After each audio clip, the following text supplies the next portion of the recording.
Hey, George Shevchuk here with WhitePostStudio.com. Welcome. I'm here with, Benjamin Scalera. And Daniel Scalera. and today we'd like to talk to you folks about education in America.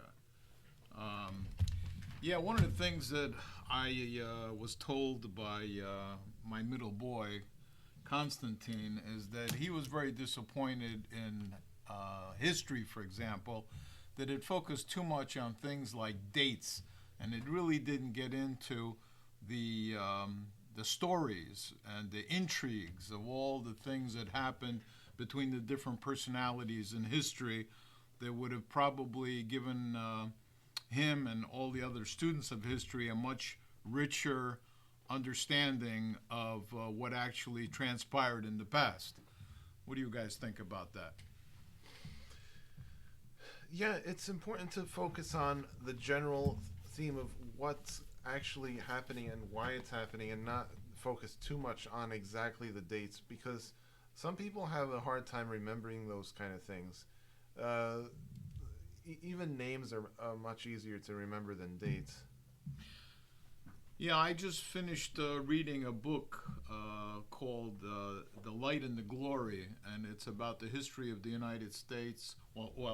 What became eventually the United States, but the history of the New World from Columbus in 1492 all the way up to, I think it was like about 1797, something like that. And it talked about the Mayflower Pact and all the different things and the different characters, the John Smiths of the early settlers, and then later on the Winthrops, John Winthrop, and others, people later on in history like John Witherspoon, people that were involved with the faith and how a lot of the formation of the early settlements were heavily faith-based, and the dramas and the intrigues and struggles and the tragedies and all the things, the victories, the things that transpired that really made it a fascinating story, and much more than just names and dates. And I think that that's a lot of what's missing in education as far as history is concerned, and not just American history, but I would imagine the same would hold true for history of different countries around the world. So that's something that maybe we could remedy by some of our content, and maybe even encourage us and other people to create education that's got more substance. And you said something earlier to me off when we were not recording about how you think that a lot of things that you learned were not taught to you in a way where you were shown how you could have had practical application. Right. A lot of students in class, it's a question that keeps coming up. The students ask the teacher, when are we ever going to use this? And the teacher might come up with something, but a lot of times the things you learn in school you never use. And school should teach you more things that you actually can use.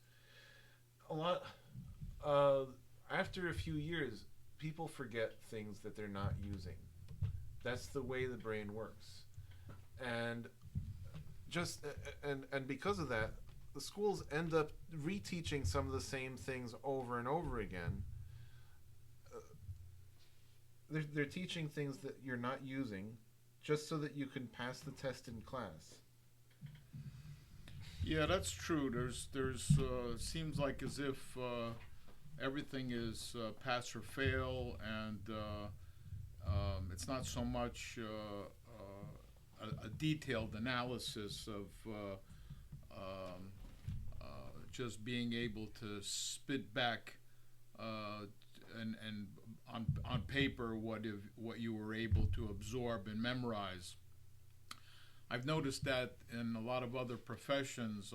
I know people that are doctors that if you ask them about medical information and things that they've learned, the whole spectrum from anatomy to different types of diseases, they can give it right back to you like they pulled it out of the textbook. But what a lot of them are missing is the ability to take this information and to manipulate it in order to come up with a solution. And that's one of the things that I think is missing in education is people are not taught how to think. Right. Schools should teach you how to think so you can apply it to anything you see instead of memorizing things that you don't need. And if you know how to think, you can find the solution for anything that comes up that you need. In that same vein, I remember my grandmother always taught me something that made more sense to me as I got older. She said that when you read something, don't just read what you read, but learn how to read between the lines. Mm-hmm. And I think that a lot of times, a lot of people just see the surface. They can't penetrate to be able to comprehend, the things that might have more depth to them. One illustration may be that I came up with that is like when you look at the map of the world or a globe and you see where the land is and you see where the oceans are, and it's clear that this is the dividing lines between the land and the oceans.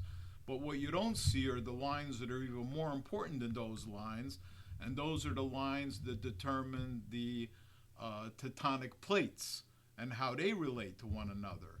And that is an example of how people see things on the surface one way, but it's a metaphor for them not being able to see past what's on.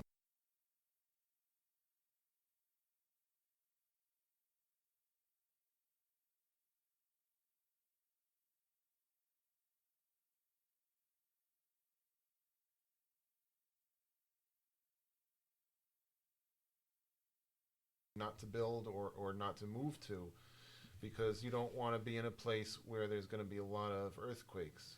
Yeah, and I guess one of the most famous ones is the Ring of Fire that goes around the Pacific Ocean. Right. Yeah, sure. Well, that's the kind of thing where people just, I call people that just spit out, what they've learned. And sometimes even when you're talking to people that watch the news, you realize right away that they haven't thought anything through. They're just basically telling you back what they heard on the news like a parrot. And what I think is important is not just to hear what people say on the news and then run around repeating it like a parrot, but being able to listen to what you're being told and try to judge. Is this real? Is this BS? Does this make sense? Is there more to the story than this? And how does this relate with other information that I know? And try to then use this information to put together your own picture of what's really happening in the world. And to be able to do that, people need to be taught every side of a story, because not everyone believes in the same truth. Not everyone believes that the same things are true. So if you tell people that these people believe this is true, and this group believes that this is true, and this evidence says that maybe this is true, then you can allow people to decide for themselves and with their own critical thinking which one sounds like it has the best evidence or which one they think is true. Well, each party has to be able to make their case. Right.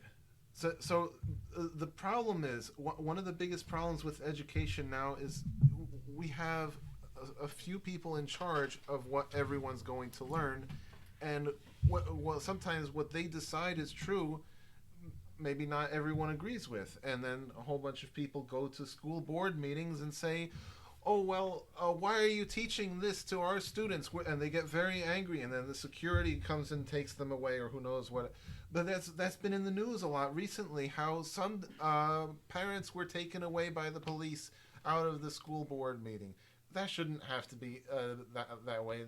You shouldn't have to get to that point. But that just shows how some of the teachers really think that they know so much better than the parents, and the teachers think that the parents shouldn't even be allowed to decide what their children are taught. Well, that's because I think that the teachers, to a large extent, are propagating false doctrine. And if you think that your position is true, you should never be able to be afraid of debate or being able to have your arguments see the light of day, because the sunlight ends up, eventually showing the world what is really true and what is not true.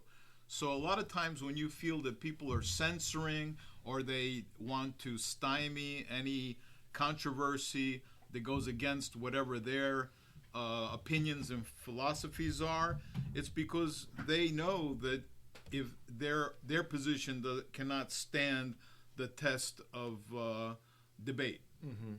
And what you said about how their arguments are seeing the light, that happened so much more during the COVID lockdown, because the students were not allowed to go to the school. They were learning from home, and when the students were learning from home and the parents were working from home, everyone could see what each other is doing. The parents could finally see exactly what the teachers were teaching on the computer screens to the students, and a lot of parents got very angry because they saw exactly what was happening.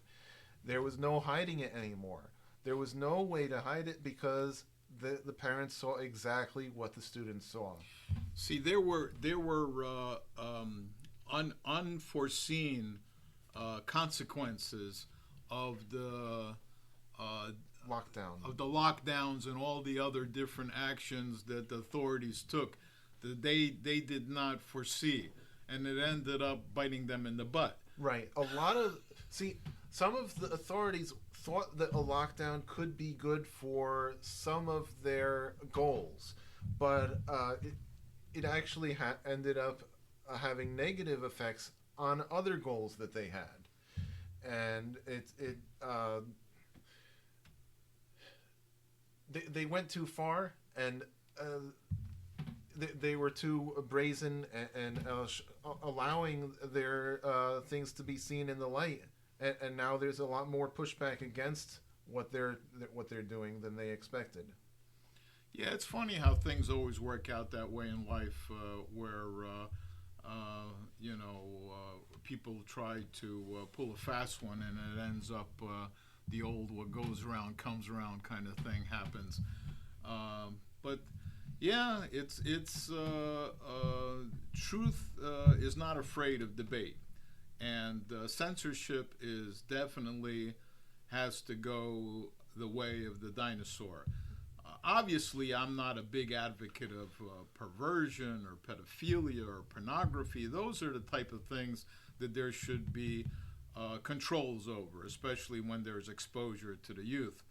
But when it comes to honest opinions and on any topic, actually the opinion that is the most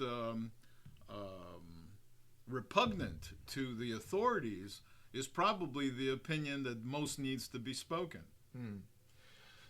I remember there was one time when I was speaking to a priest, and he said, there should be some things that are censored. He said that we should not allow information on the internet for how to make bombs. But really, that's just information. And really, bombs can be used for good things too. Sometimes you have to blast demolition to create something new. Sometimes you have to blast away some part of a mountain to create a road. there's plenty of good uses for things that could also be used in a bad way. So I really don't think that information about bombs should be censored. And How about nuclear bombs? even nuclear bombs, maybe you could have an experiment in your backyard and make an improvement to nuclear energy. Who knows? But like, everyone has their own ideas, and if you decide that you want to censor something else that you don't like, then it's possible that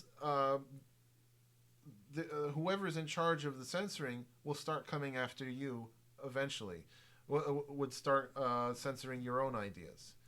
And I've noticed some of that myself with some of the liberals who don't usually get censored. When they do get censored, are now going crazy. Like, oh, you're canceling me?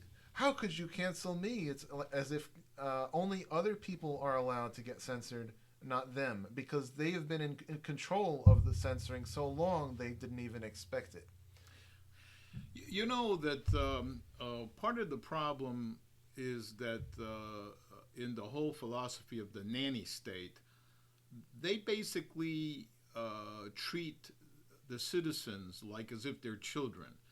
In an ideal society, which I think we were closer to the ideal society probably 50 or 70 years ago than we are today, people were more responsible and they were more moral. And I think that one of the reasons why they're less moral today than they were back then is because Christianity is substantially weaker in America today than it was 50 or 70 years ago, wouldn't you say? Yeah. Part of that is problems in the church.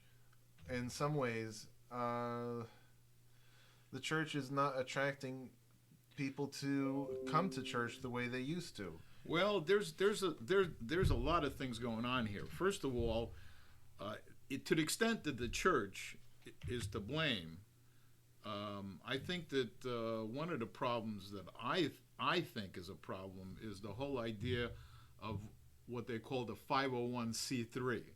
Do you know what that is? Tax-exempt status. The tax-exempt status. And there was a time, if you read, like, for example, I mentioned that book, The Light and the Glory. Back in the day, the preachers were fearless, and they were willing to speak out on anything. And these days, the churches are very afraid to step out of the boundaries that they are allowed to stay in, because they're afraid to lose that tax-exempt status.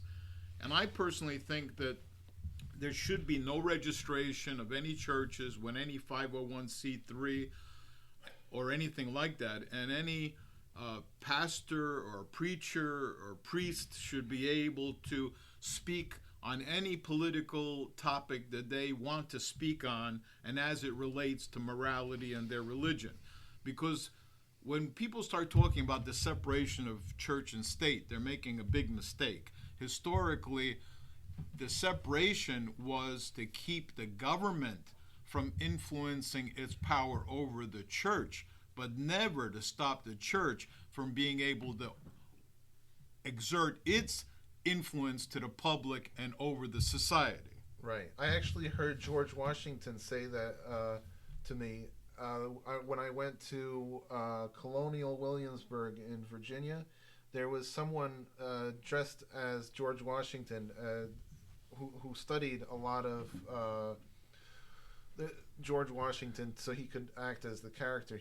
Someone asked him a question when he was in character, something about separation of church and state, and he said that the separation of church and state was never meant to keep the like you said. We have a fourth guest. Yeah, that was Misha, our dog. We call him Misha Bear. So. Yeah. Yeah. So the guy acting as the character of Washington said the separation of church and state was never meant to stop the church from influencing the state. It was only meant to stop the state from influencing the church. So we find ourselves in a situation now where you don't have the free exchange of ideas anymore, and I'm afraid that if we don't resist and try to reverse the trend, there'll come a point in time when you're not going to be able to pass gas without getting a permit. Yeah, sounds like that sounds like a scary society, like what you see in the dystopian novels like 1984 and Brave New World. I think sometimes I think I want to have a great place where we can exchange ideas and debate everything freely. That's what the internet was supposed to be in some ways. It was a big place where all the information can be stored, and then people can communicate. The founders of the internet never expected to see so many dangerous hackers, and they didn't expect to see so much censorship in the way the internet eventually became either. I think the internet should be a lot more free with less censorship. But going back to getting information on making bombs and nuclear bombs and that kind of thing, I wanted to make a comment about that. That there's two things there that should be addressed. One of them is that in a moral society where people have some kind of a religious moral spinal column to the society, there is a sense of what is right and wrong. And even those delinquent people within the society that do not appreciate or understand morally what is right and wrong, in days gone by, they were punished severely if they were to do anything to hurt anybody in society. And that's one of the things that's missing today. So as much as I am against censorship, I also feel that the revolving door of justice is partially to blame to our current predicament, where the police officers are arresting criminals and liberal judges are letting them right back out on the street with just a slap on the wrist at best. Mm-hmm. Yeah, I've seen a lot of that, especially there's a lot of stories that for California where there's been a lot of videos of people going into stores and stealing. Actually, even in New Jersey, or I guess all over America, there's these laws where the security guards and the police are not allowed to stop whoever is stealing. I heard that at Walmart, there's a lot of people that go in and steal, and the cameras can record everything, but no one's allowed to touch the person at all. So you can't arrest them. The only thing they can do is send a citation, so then the person goes to court and pays $250 or something. But then it was a profit for them if the merchandise they took was worth more than $250. So they're going to just keep stealing, so that it doesn't matter how many fines they have to pay, because the merchandise they took is worth a lot more than that. Well, that, what's his name, Ashcon or something like that, the prosecutor in California. Anyway, it's insanity. That what you just said reminded me of a story that I want to tell you, because it probably happened, before your time. But when I was your age, or maybe even younger, there was an incident that happened in Singapore, of all places, where some ambassador in Singapore had his spoiled brat child over there, and he took some black spray paint and spray painted a bunch of graffiti on a bunch of white Mercedes-Benz. And they ended up catching the kid. And in Singapore in that day, and I don't know, maybe today, but back then, the punishment was for them to pull down his drawers and to give him a good whipping with this long black fiberglass pole. They called it a cane. They called it caning. And when they got done whipping his butt would blow up like a basketball, and he wouldn't be able to sit for probably a week, until after all of the swelling, and extremely, immensely painful, to the point where a person could actually pass out from the pain, that kind of punishment. Well, of course, there was a big big outcry, and the media, even then it was liberal, showed this on TV, thinking the American people would be morally outraged. How dare Singapore do this to American citizen? But they were shocked to find out that the overwhelming majority of the people said, yeah, cane that little bastard, and they wish you'd do the same thing to people that do that kind of thing here in America as well. Well, let me tell you, that news story disappeared. The next day, you never heard anything about it anymore. Mm-hmm. And I think that this whole, what's happening today is like really nuts. And a lot of it right away boils down to some kind of a racial issue. And they say, oh, if you're against, or you have something negative to say about this, it's because you are a racist, or you have something against these poor unfortunate, or you have white privilege. Well, I wanted to address that issue here for a minute. I want to tell you that white privilege is not something that just comes out of nowhere. Privilege is something that is earned. It's a reputation. Now, you may not deserve the reputation you have because of your loose association with some kind of a group, but if you have a bad reputation as a group, then the whole group suffers because of that reputation.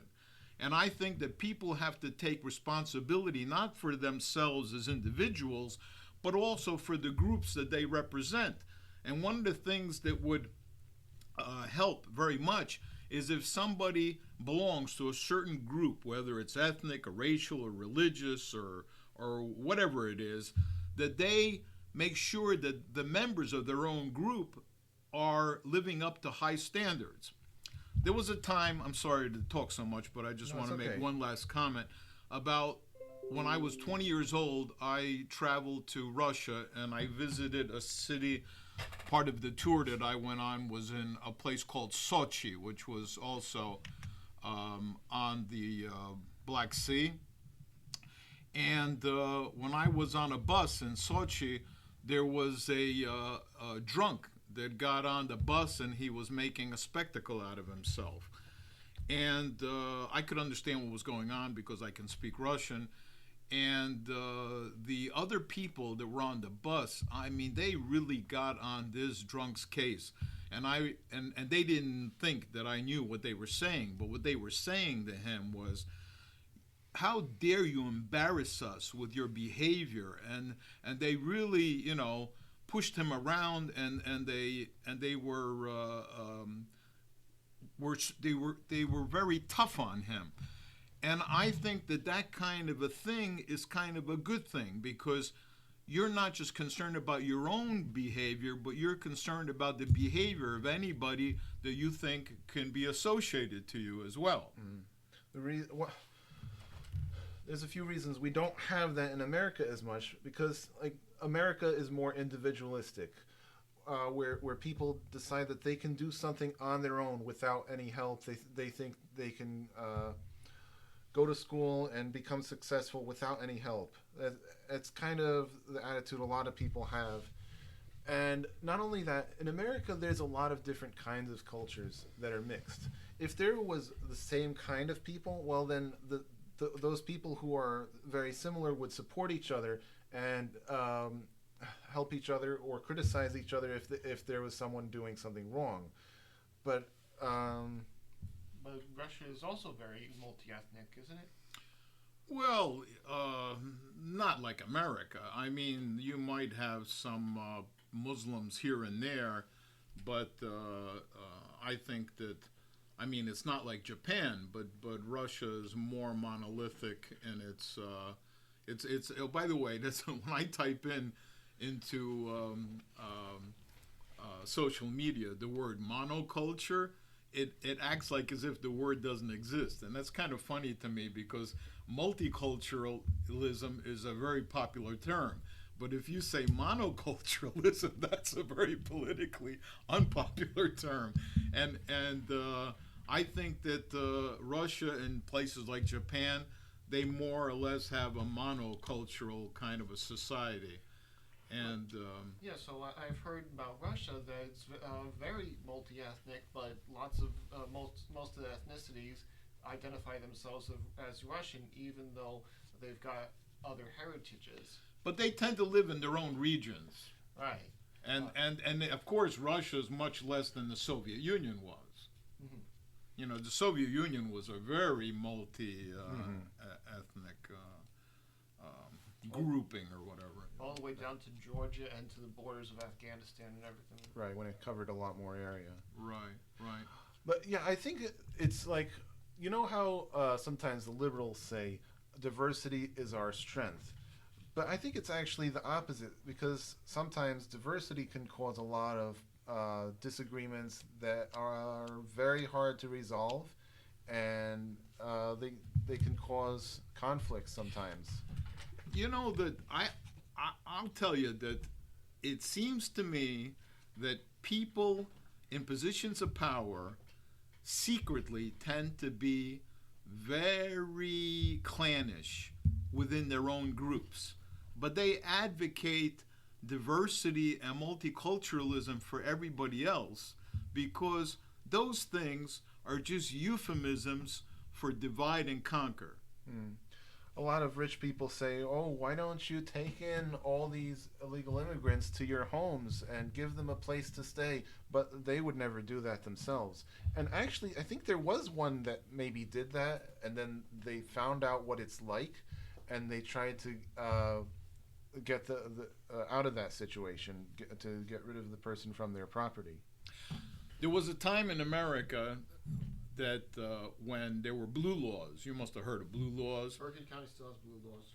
Yeah. Okay, but they were very prevalent throughout the country, more so in the past than they are today. There's only a few places that still have it. Bergen County, New Jersey, and some other. And the reason why everything got watered down in that regard is because now we have all different kinds of cultures. So you see, when you start sharing your country with other cultures, you actually start losing your own culture in the process. And I know that this is a very politically incorrect thing to say, but the Bible says that a house divided against itself cannot stand. And this whole notion of having, multiple languages, like they're trying to make America a bilingual society by having Spanish and English, these are just harbingers of disaster for the future. What do you think?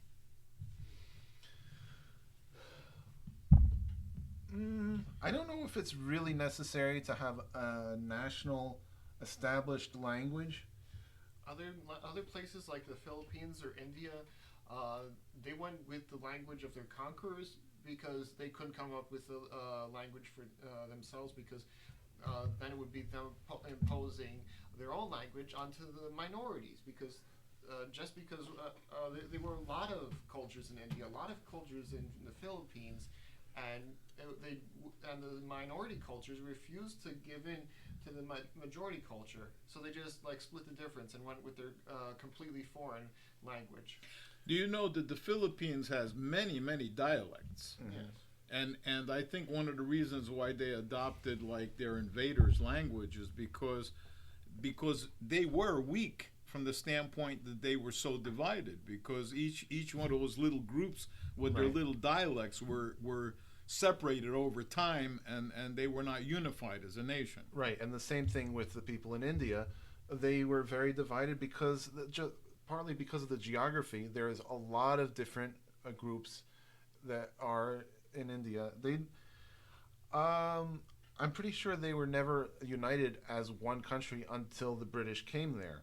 And when the British took India as a colony, they established the English as the language for India to unite by. And when I was working with Indian people at work, they were actually saying they would like to thank the Queen of England, or they would like to thank England for colonizing England because, India. yeah, for colonizing India because they're actually given a common language. So a lot of them in India are using English as the language to communicate between people who wouldn't, who previously did not have a common language. Both. But the majority ethnic language there is Hindi, but then there's so many other minority languages, and minorities refuse might not want to use the Hindi language, which would show that that ethnicity is dominant over us. So it's not just that they don't have a single majority language; it's that they want a single language that none of them are native to, so that none of them feel superior.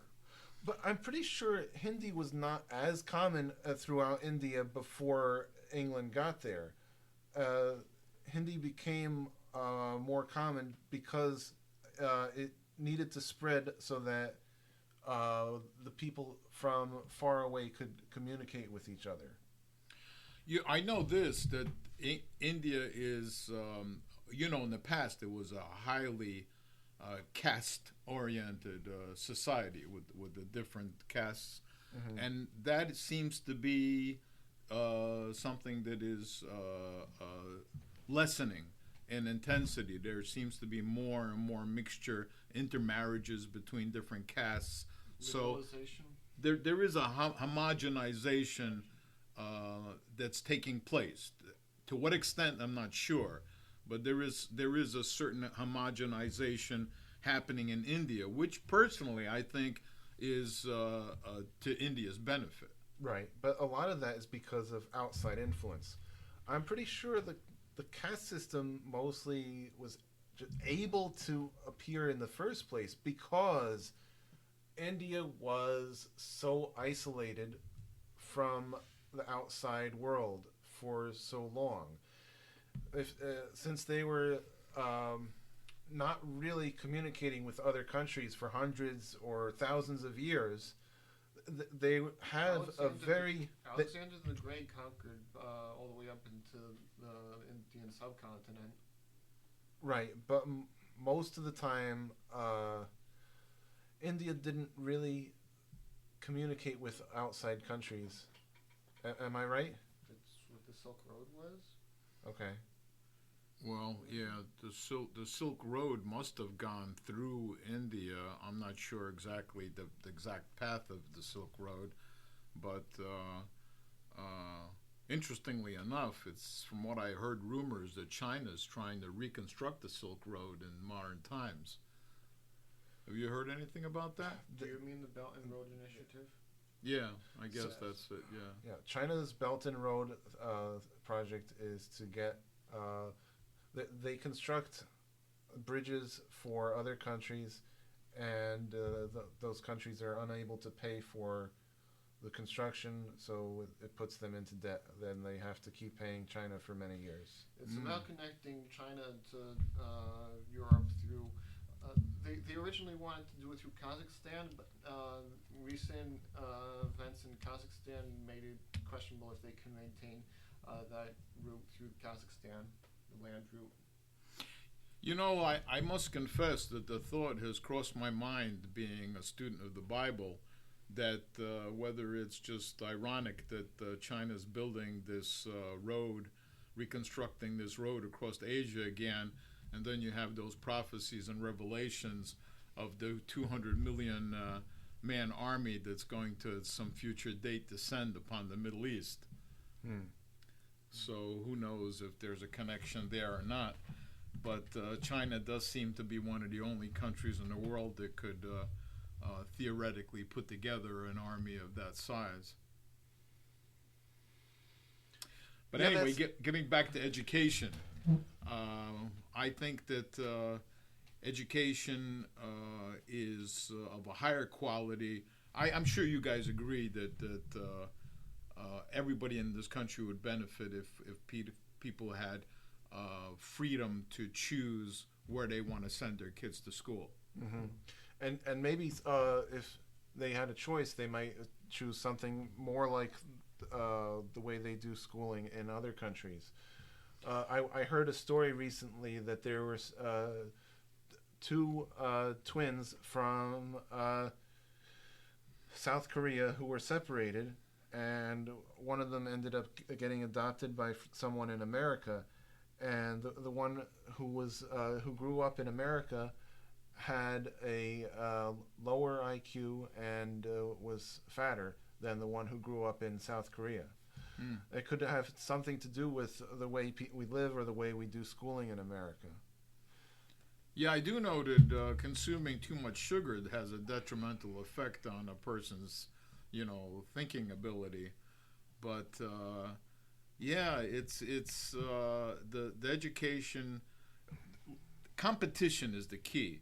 If you have freedom, if parents have the freedom, and they should not be forced to pay, like being forced to pay for public education with your taxes, like my wife and I, we were forced to pay for public education with our taxes without a tax exemption, even though we paid additionally and separately for our kids to go to private school from kindergarten through the end of college. Right. So it's like anyone who goes to private school or religious school or whatever, the parents are paying twice. You're paying for their own.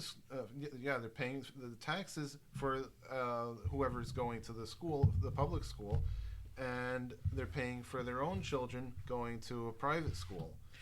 It's like everything else, people should be allowed to vote with their pocketbook. Right, and that's why we've heard of some politicians advocating for a voucher system where if you want to go to another school, you can, I don't know, at least get some of the money back to use in whatever school you like. That's the only way you're going to be able to not reward failure. And in a lot of cases, public education at the present time has failed us. It's failed the young people that have been educated by it. And, I mean, they're just basically pushed through the system and out the other door at the end of graduation. They're graduating without even the minimal basic skills that children at one time had decades ago. Mm-hmm. There's a lot of signs of nepotism in the public school system. Even what I've seen locally in our town, there's a lot of people who just hire whoever they know, who their friends or their family, instead of hiring teachers who might actually be good at their job. And sometimes people who get to their job, they just do whatever they need to do to keep the job instead of actually trying to do it well. Like they do the minimum required to keep the job. Yeah, I could see that. My wife and I, we were products of public school education. However, we went through the system a long time ago when it was in a lot better shape than it is today. And I remember when I was in high school one time, and this is like the late 60s, and we had a biology teacher who was just basically a bum. And this guy came in there, and he would had this really laid-back attitude. We were barely learning anything. He was socializing more than teaching. And then when it came to giving a test, he let everybody give each other the grade that they thought that they deserved. And I eventually the guy got fired, but he was a forerunner of, I think, the kind of teachers we have today in public school education. Mm. But even in the Catholic school, I've seen some teachers who just want to sit back and show movies as often as they can. I remember in the Spanish class, we watched the Phone Booth movie a lot of times. But anyway, most teachers are not like that. But the thing is, with Oh, public yeah, school, we should definitely say that there are excellent teachers out there, and thank God there's still some of them out there. So we're not poo-pooing the whole profession. but what allows the things to get worse is that public school is a monopoly. They are so many students go to their school that they have control of most of the system, most of the money for education, and they don't have much competition. They don't have much going against them, so they can do just about whatever they want without worrying much about losing money or losing their jobs. When you're guaranteed an income, like tenure or anything else, it's like communism. You know, by the way, why doesn't communism work? And it's basically related to this whole idea of public education being so bad. When there's no competition, when you're not monitored and you're not advanced or taken down by judging by your performance, that leads to apathy. It leads to laziness. It leads to a reduction in quality. You know, I have a theory, by the way. I want to bounce it off you guys and see what you think. You know, because to me, this is kind of, there's a relationship between this and communism. You know, that, in my opinion, when Karl Marx and Frederick Engel came up with the whole theory of communism, I don't think that they ever, in their own minds, believed that it could ever work.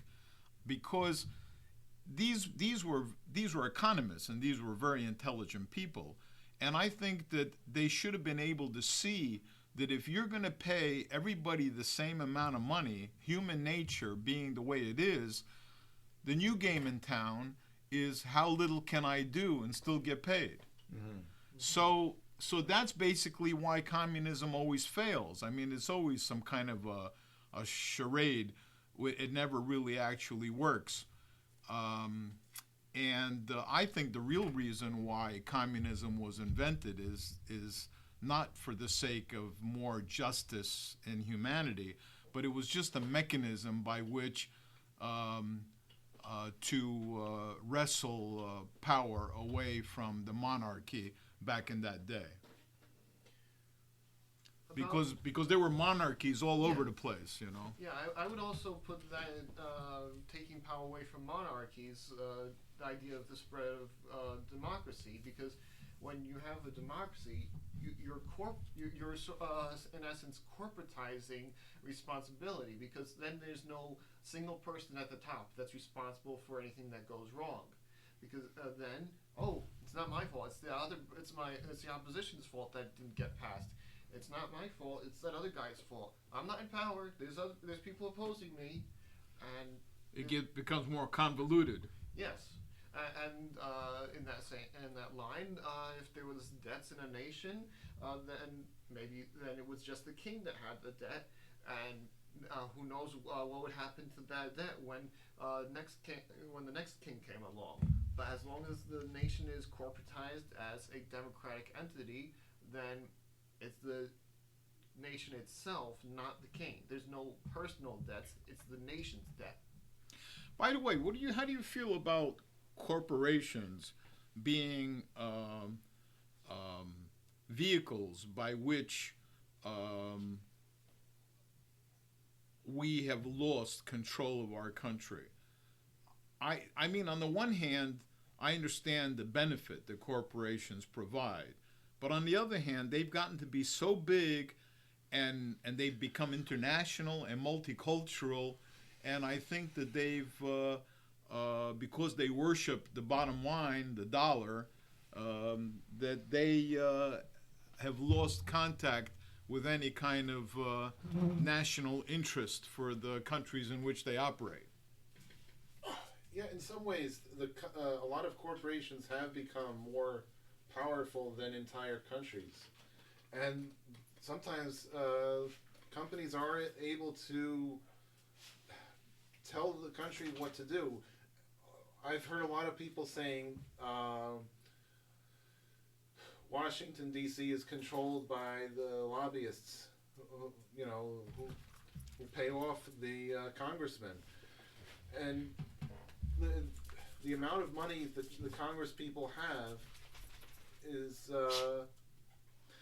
if you look at how much they have, it can't possibly be paid by only their salary as a congressman. It's most of their money is made by getting bribes from the lobbyists who ask them to vote a certain way for the interests of some company or corporation for whatever they want.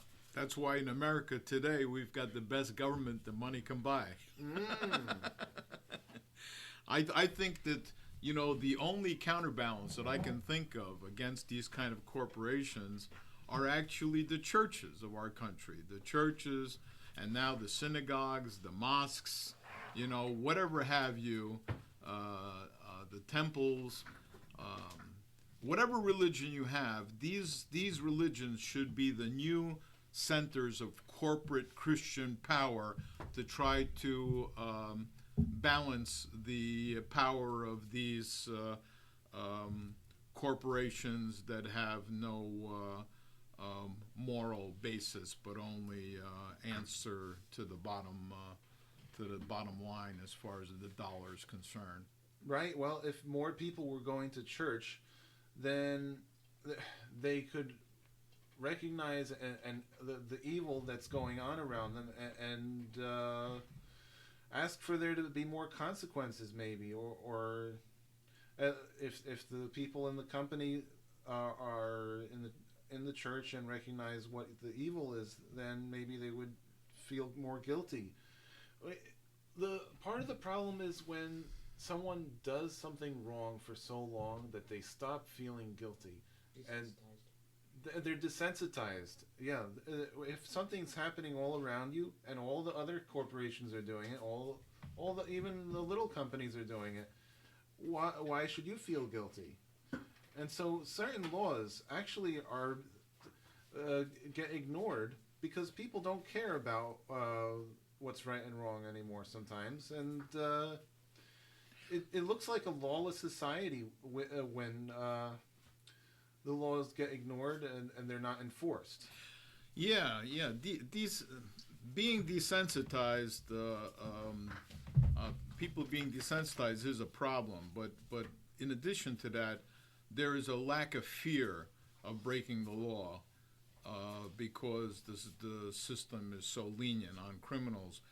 I heard that the Russians, they have very, I don't know how it is or where it comes from, but they've got ways of punishment that scare the hell out of their own people. So when they make a law, you don't have too many lawbreakers because they understand the consequences.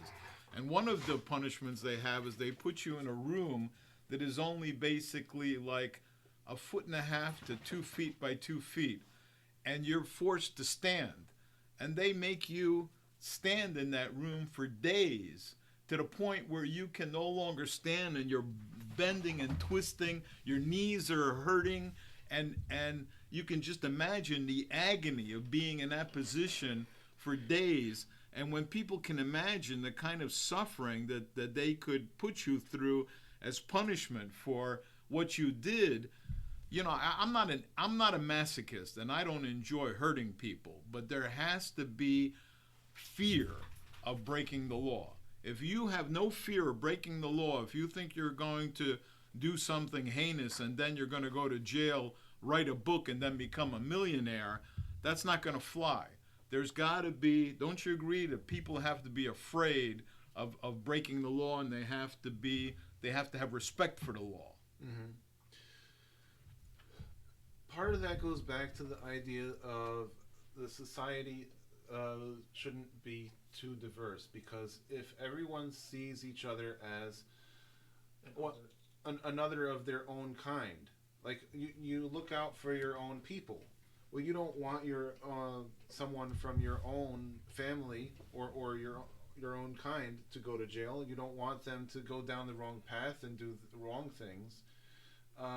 So, you know, if you see them doing something wrong, maybe you'll try to correct them or complain about it somehow. But if you really don't like someone, or you want nothing to do with them, or you see them as totally a different culture, and you're disgusted, and you keep your distance, then why would you, if you don't even care about what they're doing? Yeah. So should society be segregated then? Well, you see, the thing is that, you know, I know it sounds horrible, but to tell you the truth, segregation actually reduces crime and gets more peace, and more people live the kind of life they want to live. The thing is that you don't necessarily need to be segregated on the basis of race or religion. You could just be segregated on the base of political philosophy. Like, for example, if I'm a conservative, why can't I just live among fellow conservatives, like-minded people, regardless of their religion or their color or their race or anything? But now we're a bunch of people that are segregated on the basis of our political philosophy, and we all live the kind of life that we want to live. There's no antagonism against us, and liberals could live in their own society and have everything they want and live with their fellow liberals. You know, I know that's a thought that you don't hear talked about very often, but it seems to me like I would rather live, I'm a conservative, and I'd rather live in an area where everybody around me are also conservatives. Well, you said you don't hear very often, but actually I've been hearing more often recently that there are a lot of people moving from one state to another just to be with the people they agree with. There's a lot of people who moved out of California. There's a great exodus from California, where the people who just can't stand the taxes and the rules of California are leaving to less regulated states like Texas, where there's a lot less taxes in Texas. Yeah, unfortunately, some of the people that are leaving California are the nut jobs that created the problems in California in the first place. Those are the people that you don't want coming into your area. Right. So as long as they recognize what caused the problem in the first place, maybe they'll learn to do things a little bit differently. And as long as those people who caused the problem stay the minority in the place they move to, they hopefully won't have too much of an influence on the people in the place where they move to. Yeah, I agree. Hopefully. Well, guys, anything else, or do you want to wrap it up? Well, there's a few more things about education. Schools should not be required for everyone. There's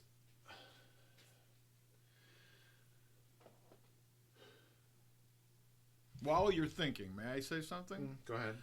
You know that in hindsight, I mean, I like to work with my hands. I was always, you know, I actually make some of my income to support myself and my family by replacing and repairing windows in people's homes. But when I look around me, I see the people that are into heating and air conditioning. They call them the HVAC guys. That's a skill that if in hindsight, if I was young again, I would go to school to learn how to do air conditioning and refrigeration. I think that's what your dad did, didn't he? Right. And so instead of teaching a lot of things that people don't need, they should teach things that you can actually use in the job, so that you don't have to go to another school after high school just to learn something like heating and air conditioning. They should be able to teach at least something about that in high school. I remember when I was in the high school, I said, why can't we have some kind of a coding class? And the computer teacher said, we're not doing that. And I think maybe they did do that at some time before, but then they decided to stop doing it. Really, coding is not something that should have to be a college level class.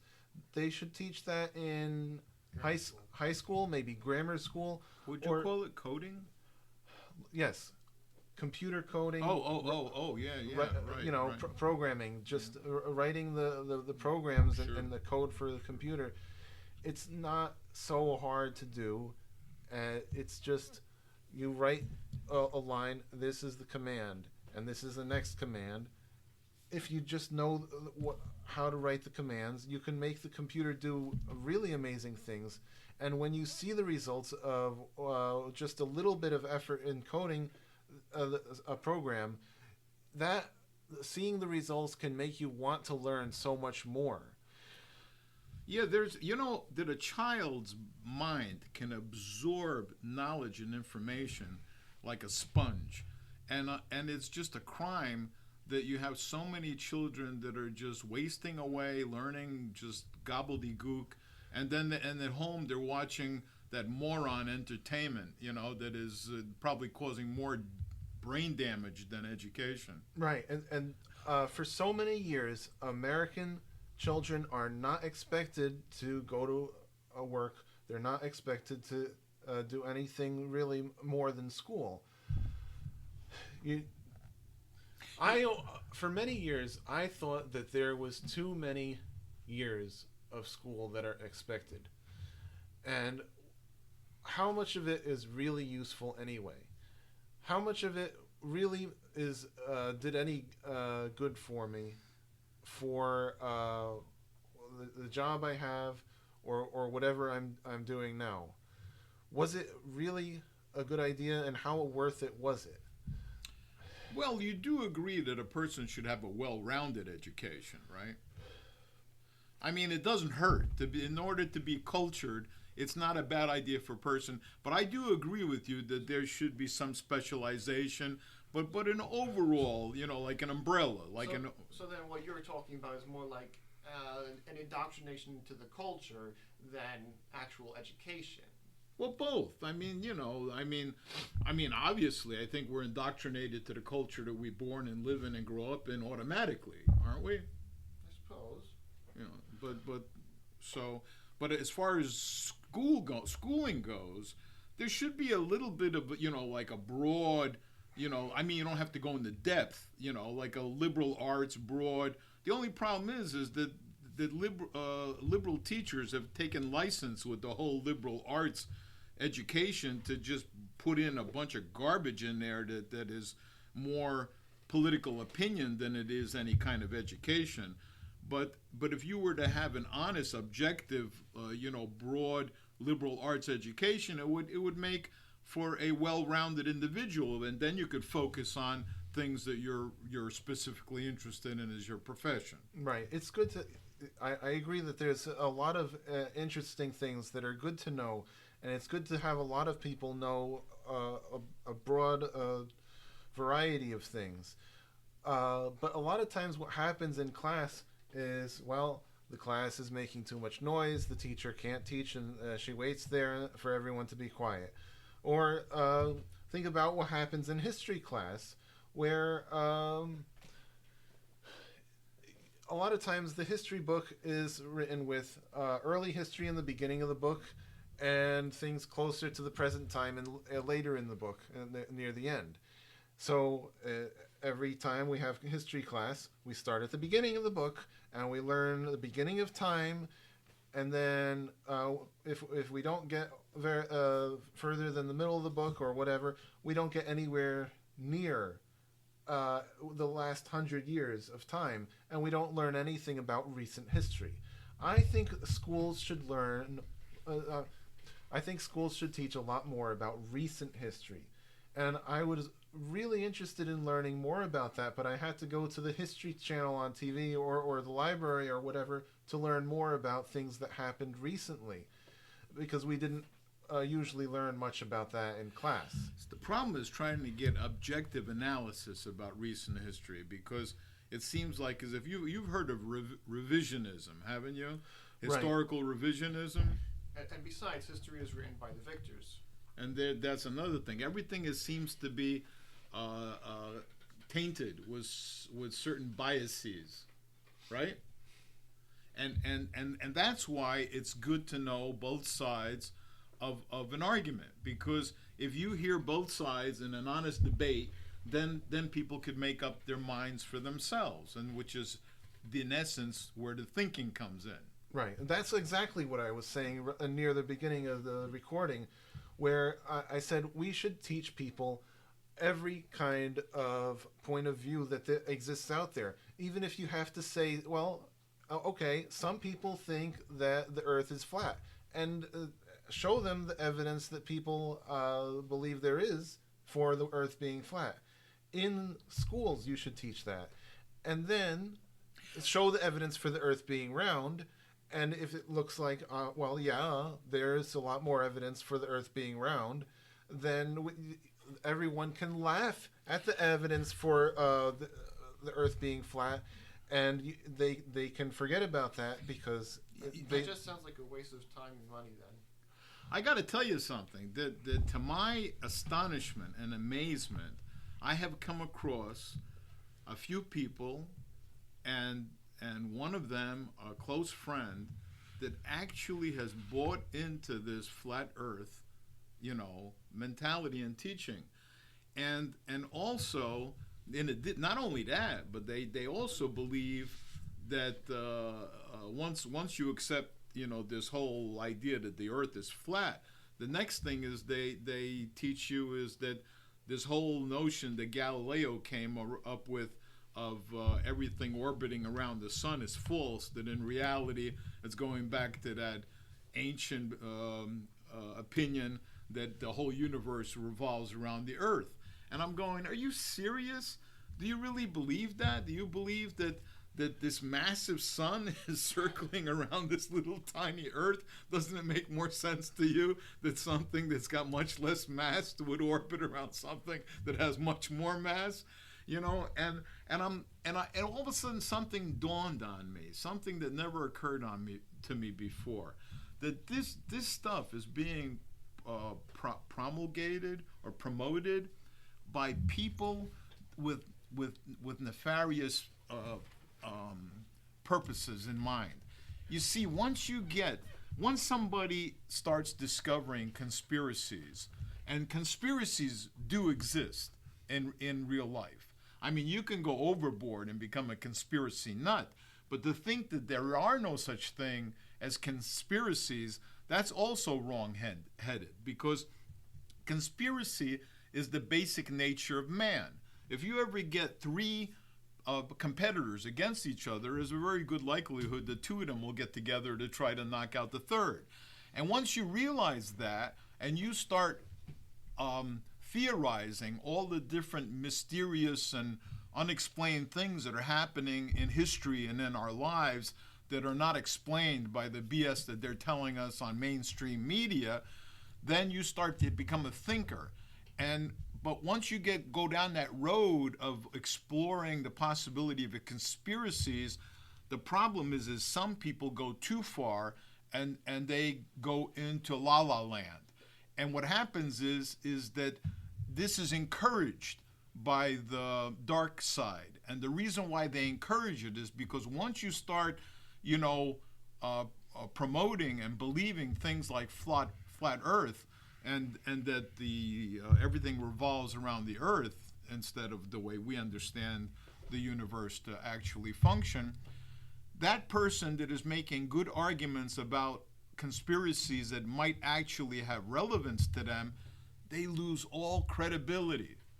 So it's the whole purpose of this flat earth stuff is to make people lose credibility. So once you come up with some kind of a conspiracy, the people that are trying to hide, the culprits that are actually involved in the conspiracy, all they got to do is just say, "Oh, he's one of those flat Earth nuts," and then you've got nothing to stand on. Your credibility is shot. Right. And if you look at Google Trends and other statistics, stuff like people that deny vaccines work, people that question it in any way, that did not really happen that much until 2010. Like in the 2010s, suddenly it was all the rage to make fun of people for believing anything was just off about it. And then all this strange stuff happened in the past few years. Well, that reminds me of another book that I just recently read by Robert F. Kennedy Jr., and it was called The Real Anthony Fauci. And I got to tell you, the reason why that was happening starting about 10 or 12 years ago is because this guy Fauci, I mean, you talk about a dirty bird. This is one guy I wouldn't want to be in his shoes on Judgment Day. Let me tell you, this guy has been in so many, dirty things that have hurt other human beings. I mean, he's responsible for actually, I don't want to exaggerate, but many thousands of people dying in Africa.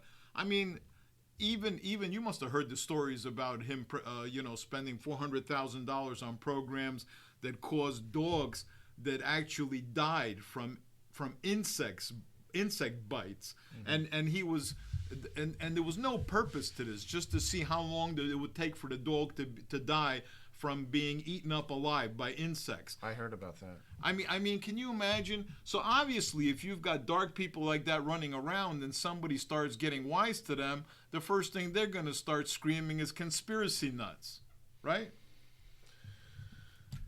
Well, that's the only way they have to discredit the people who would reveal what they're doing in darkness.